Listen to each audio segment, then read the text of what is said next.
Canada, brethren, Lewis from Austin, and from London and harmonica, Rory.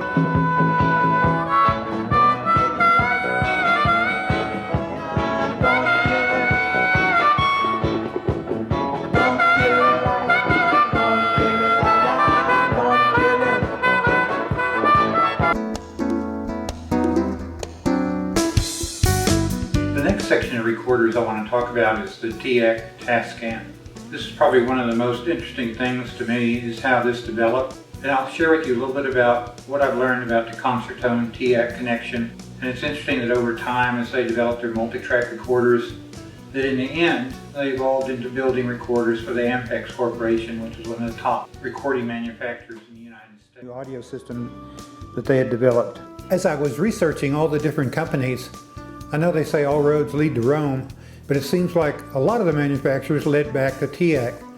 I thought it was interesting that they were actually building the Concertone amplifiers. Tape recorders were imported into the United States prior to 1965. So if you were buying a Teac recorder, you bought it somewhere else in the world. For multi-track and simul-sync recording. The earliest Teac in our collection is the Teac 505. And it's really interesting because Teac company released a Concertone 505. These units are identical in design. You can go then to rewind. And it was brought over from Vietnam, from Japan.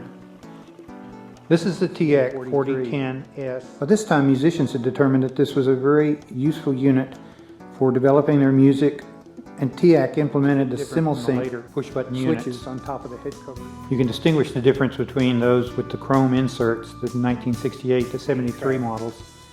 This is the first 8-track produced on half-inch tape. The unit has 8 individual modules with record and playback control. Oh, I gotta go now, that you told me. And it seems like only yesterday. It is 2-speed, 7.5, 15 IPS, 3-motor unit. Here's some clips from our van when we were doing an on-location recording.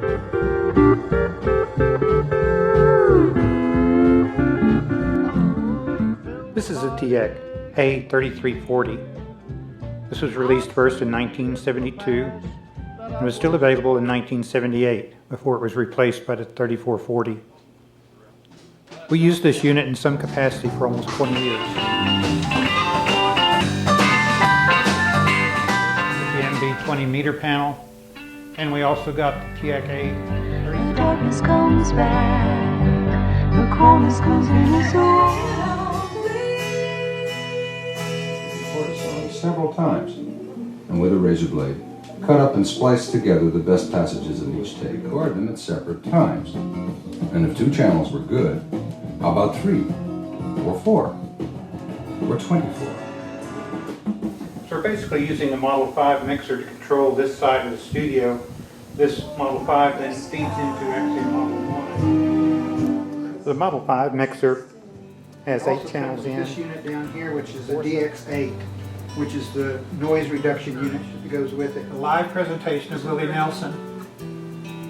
The downside was that the band... Part of it was, though, is that most of the people that I was singing to over there on Saturday nights, I was still singing to them on Sunday morning.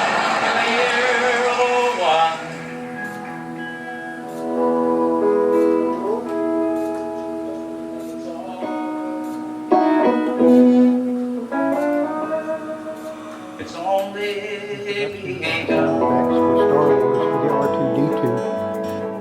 We have a replica of R2-D2 in our collection. Here's a quizzical look from our dog as she listens to the sound from R2-D2.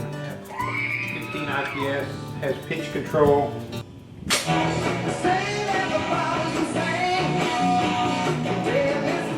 has some of her work on it. I'll just play a second of this.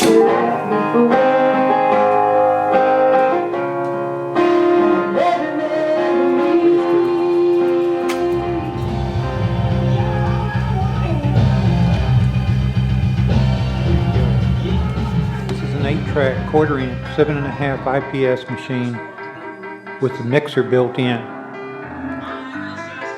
It is a complete recording studio set up with an 8-track monitor. No patching necessary.